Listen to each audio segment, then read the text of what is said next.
إن الحمد لله نحمده ونستعينه ونستغفره ونعوذ بالله من شرور أنفسنا ومن سيئات أعمالنا من يهده الله فلا مضل له ومن يضلل فلا هادي له وأشهد أن لا إله إلا الله وحده لا شريك له وأشهد أن محمدا عبده ورسوله يا أيها الذين آمنوا اتقوا الله حق تقاته ولا تموتن إلا وأنتم مسلمون أوصيكم ونفسي بتقوى الله تعالى فإن الله تعالى مع المتقين وبعد.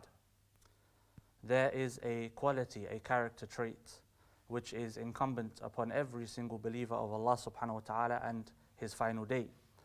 There is a quality trait which is attributed to the righteous, although some of the Imams of the righteous, as documented by history, were not able to always adopt this character trait. And it is a character trait which, if a person can adopt, he will have ease in his life and he will not live a life of pain. It is a character trait that, if adopted, he will be able to understand certain things that take place in front of him, especially when it comes to our community and those that speak on behalf of our community.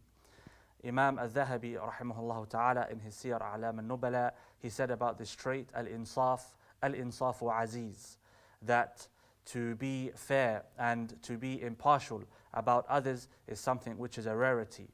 Imam al-Dhahabi rahimahullah ta'ala, he said in his time that insaf, impartiality and being fair to others in judgment and assumptions about them is something which they do not have in their time. And this was, of course, nearly 700-800 years ago. The ayah in the Quran in Surah Al-Ma'idah gives us an indication of how important it is to have al-insaf when dealing with not only each other but dealing with our enemies. Allah subhanahu wa ta'ala says, وَلَا يَجْرِمَنَّكُمْ شَنَآنُ قَوْمٍ عَلَىٰ أَلَّا تَعْدِلُوا اِعْدِلُوا هُوَ أَقْرَبُ لِلتَّقْوَى. Do not allow the treatment of your enemy towards you. Do not allow your enmity for your enemy to lead into an impartiality or a lack of fairness when dealing with them, when judging them, when interacting with them. And this ayah, as Tabari rahimahullah ta'ala mentioned, it came down in relation to the Yahud, to the Jews of Medina. And it is very well documented that there was a great enmity and battles that took place between the Prophet ﷺ and the companions and the Jews of Medina at that time. But even then, Allah subhanahu wa ta'ala commanded the Prophet ﷺ and commanded those that were with him to be fair and to be impartial with their judgments and the way that they interacted and dealt with that community. Imam al-Dhahabi rahimahullah ta'ala, he mentions various instances in relation to al-insaf.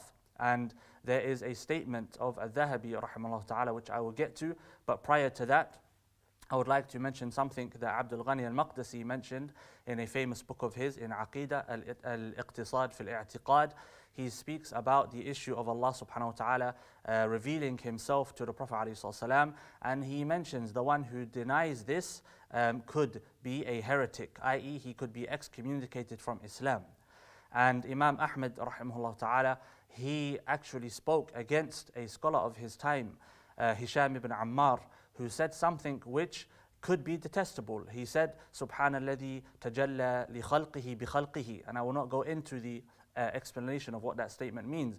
But he said, due to this, Imam Ahmad, al-Dhahabi mentions, due to this, Imam Ahmad spoke against this individual, although he was an Imam and a scholar of the time. And al-Dhahabi, rahimahullah ta'ala, he said that this shouldn't be the case. This is something which is differed upon, and although the statement is perhaps not the best of statements and it's not correct to say it in such a way, the issue that he was referring to is an issue which has been differed upon, and that's one of the reasons why he says that it shouldn't be said, and it can be misconstrued and misunderstood.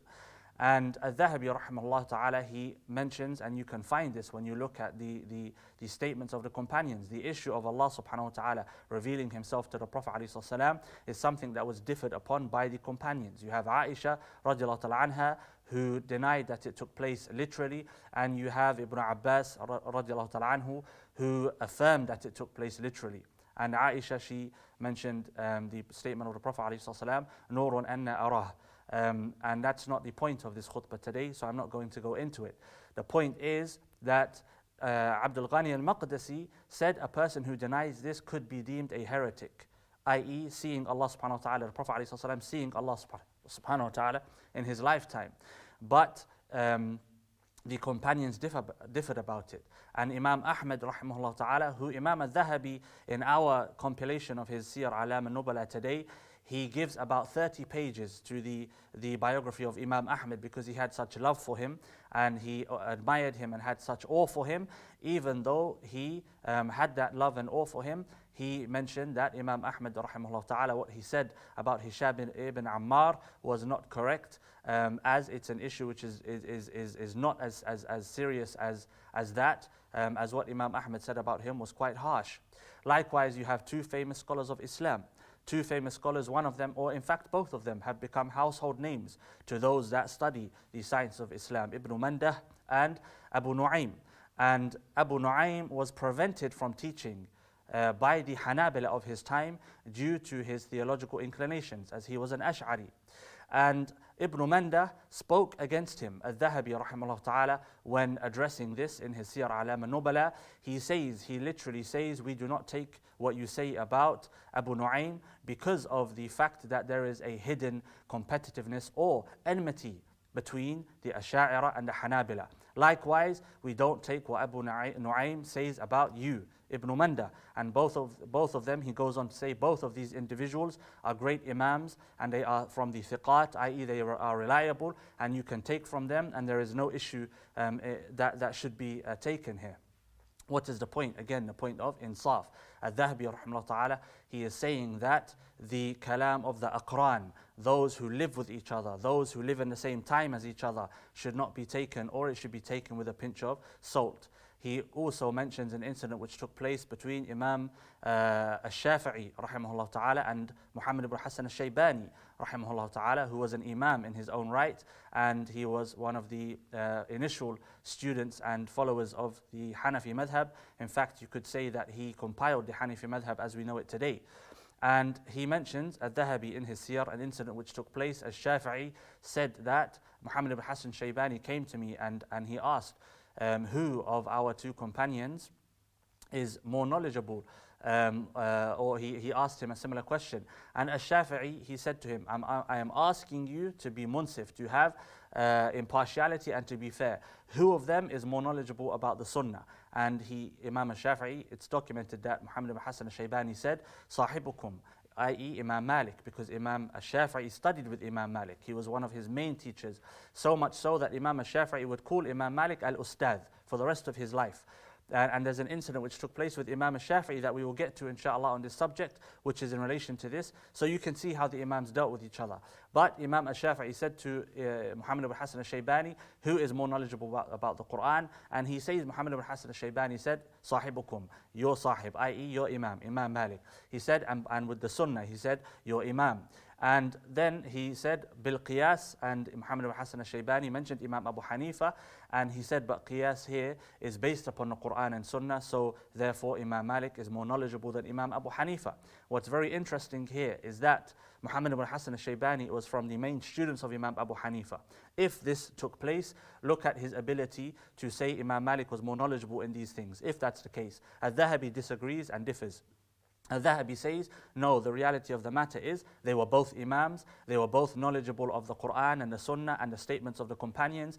Imam Abu Hanifa had knowledge of the statements of Ali and Ibn Mas'ud and all of the Sahaba that lived in Kufa. So he's saying, no, this is not the case. The reality is they were both Imams. And Imam al-Dhahabi rahimahullah, he is a Shafi'i in his madhab. But look, he was saying that Muhammad ibn Hassan al-Shaybani, who said Imam al-Shafi'i is more knowledgeable than, Imam Malik is more knowledgeable than Imam Abu Hanifa, he's saying no, Muhammad ibn Hassan al-Shaybani is wrong, they're both equal in their knowledge. Imam al-Shafi'i, he went later on in his life and he resided in Egypt and he continued studying there and he became an Imam in his own right whilst he was in Iraq before traveling to Egypt. Whilst he was in Egypt, he had some issues with the Malikiyya there, the followers of Imam Malik. Why? Because they saw Imam al-Shafi'i as a follower and a student of Imam Malik. Imam al-Shafi'i, he read the entire Muwatta to Imam Malik in person. He memorized it off by heart at a young age. And so when he went to Egypt and he started to give fatwa that went against the fatwa of Imam Malik, the followers of Imam Malik in Egypt did not like it. And some historians actually say that they beat him, and that beating that he received was what led to his death. And Allah knows best if that's the reality of the case. But look at what happens when we become muta'assibin, when we rather than being impartial, rather than being fair, rather than being just, we start to become very partisan-like, and we start to become people that are adherents of the name and the title rather than the content of the name and the title.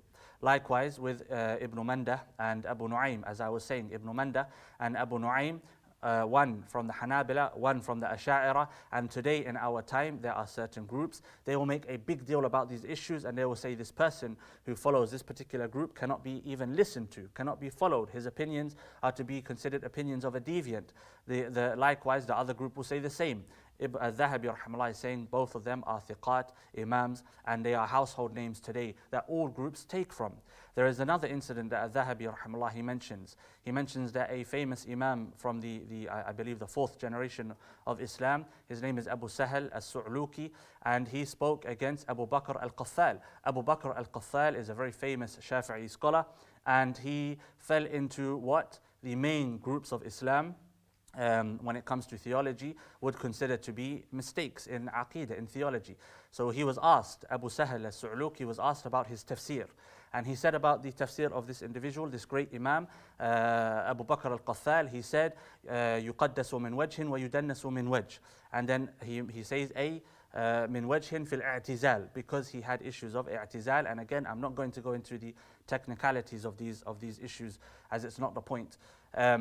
And Al-Dhahabi, he says that a person in fact should take the good and should not even mention the bad. And Abu Bakr al-Qathal, he says, and this issue of i'tizal is an issue that the Asha'ira, the Hanabila, and the Maturidiyya, i.e. the three mainstream schools of theology in Islam, have all disagreed with and all spent their time refuting. Even the early generations of the Mutasawwifa or the Sufiya, they spent their time refuting the Mu'tazila. So this group is a group that were disagreed with by the mainstream schools of Islam. Al-Dhahabi, he says, in fact, we should say that perhaps he did not agree with his earlier statements in these issues of i'tizal, and we overlook these mistakes, and we don't need to mention them. Ibn Mubarak rahimahullah ta'ala warja'an, a great imam of tazkiyah, of fiqh, of hadith, of jihad, of every type of aspect of Islam possible, Ibn Mubarak was from those people. He said that a person, he said, إِذَا غَلَبَتْ مَحَاسِنُ الرَّجَلِ لَمْ تُذْكَرْ مَسَاوِئَهُ or لَمْ تُذْكَرْ مَسَاوِئُهُ. And the opposite is true. He says if a person's mahasin, if a person's good are more than a person's mistakes or a person's detestable acts, then, or statements perhaps, or opinions, then those things which are detestable should not even be mentioned. And if we were to apply this into today's time, if we were to look at some of our leaders that are representing Islam, and some of them may have some opinions that they disagree with each other upon, and as lay people, we should not put our tongues in that which does not concern us, and what does not concern us is the opinions which require ijtihad, which require qualification to arrive at. The point is, if we were to look at our leaders today, it is undeniable that their mahasin, that which is praiseworthy about them, that which is good for us, that which is good for Islam, that which inshallah we hope Allah subhanahu wa ta'ala will accept for them, those things are far greater than their mistakes. And if you were to take a person who is blamed the most in public today, and you were to look at their good and weigh it with their bad, and when I say they're bad, I mean they're presumed bad by the people who are not qualified to assume the bad and the good, because they don't understand the bad and the good from the perspective of the Sharia, Islam in the first place. If you were to compare the two, you would say that this person's good far outweighs this person's bad. If we take the statement of Ibn Mubarak, then we should not even mention this person's mistakes, let alone publicize this person's mistakes, let alone attack this person's mistakes, let alone make our methodology of approach a methodology of determining who's got mistakes so we can stay away from. No.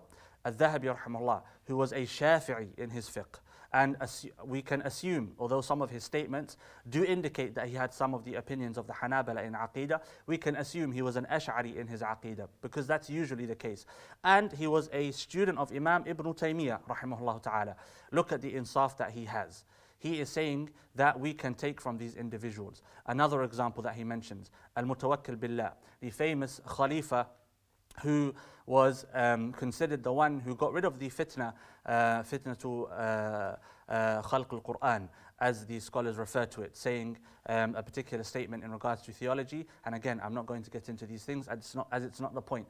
He says about Al-Mutawakkil Billahi, rahimahullah ta'ala, that he had something which is called nasb, that he was a person who, from a theological perspective, they had an enmity towards certain parts of the Prophet ﷺ's family. But today we find this individual is praised.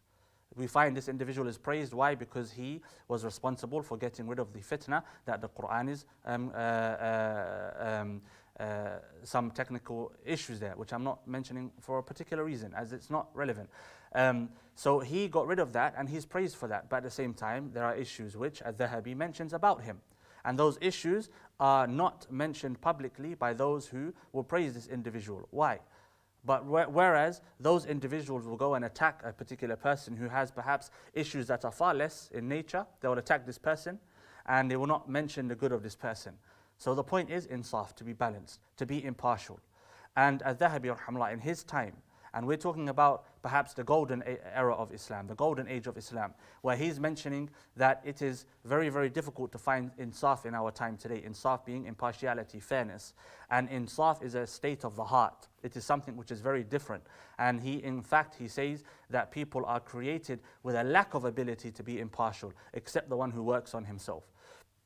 If we look at Al-Dhahabi and what he's saying, imagine in our time today. In our time today, we're told to be ourselves. We're told that you are good enough for the world. You don't need to change to be accepted by the world. Be who you are. But this is not our way. In Islam, we have to change. In Islam, we have to rectify ourselves. If a person went to a jeweler and the jeweler pulled out an uncut, unshined, unpresentable rock of diamond, the person, and he gave him a price, the person wouldn't want to purchase it. Why? Because it's not fit for consumption. It's not fit to be consumed and to be worn, and it's not going to adorn this person. Likewise, our personalities, we are the same. The Prophet ﷺ, he compared people to being like minerals or rocks that contain minerals. And the person, the precious rock that is made presentable to people, this rock becomes valuable. Likewise, the person who makes himself presentable first to Allah subhanahu wa ta'ala, and through doing so will become presentable to the people, this is the person who should be followed. In our time today, this is what we need to do. We need to assess ourselves. When I make a statement about someone, am I being munsif? Am I being impartial? Am I being fair?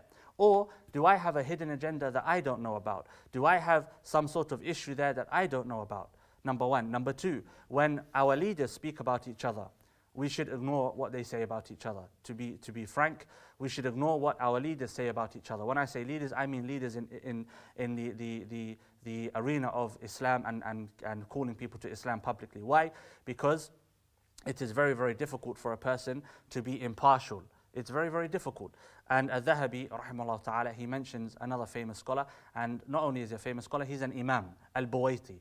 And Al-Buwaiti, an Imam in his own right, and one of the students of Imam Al-Shafi'i, rahimahullah, he mentioned another Imam, another student of Imam Al-Shafi'i, and Imam in his own right, Al-Muzani.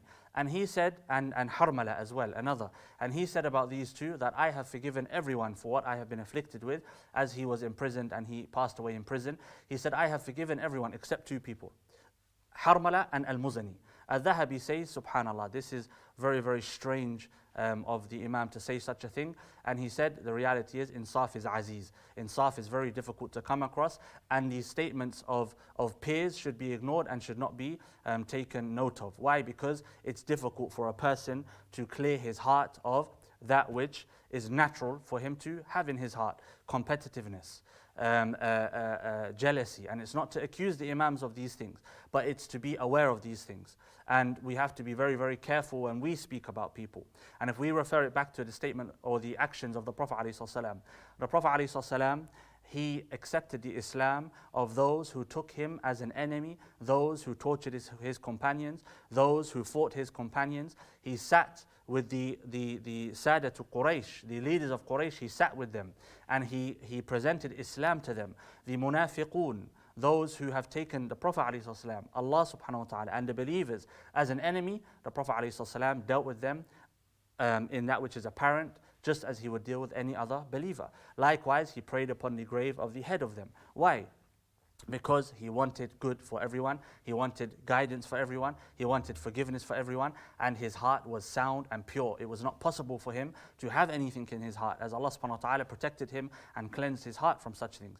He is our qudwa, he is our imam, he is who we should aspire to follow. And we have to be very, very careful when we talk about others, when we get into issues of group politics. Today you have groups that will bicker with each other and argue with each other. And if you look at their approach, you'll find they are willing to publicly speak about someone from a particular group, but yet they are not willing to publicly speak about another person from another group. Why? Because they associate themselves with that particular group. That's not insaf. That's not being fair. That's not being impartial. And as Al-Dhahabi rahimahullah says, that only a person who Allah subhanahu wa ta'ala has had mercy upon will be safe from these issues. May Allah subhanahu wa ta'ala cleanse our heart, and may Allah subhanahu wa ta'ala protect us from speaking with our tongues about that which does not concern us. I conclude by mentioning the statement of the Prophet ﷺ, "Man kana yu'minu billahi wal yawmil akhir falyaqul khayran aw layasmut."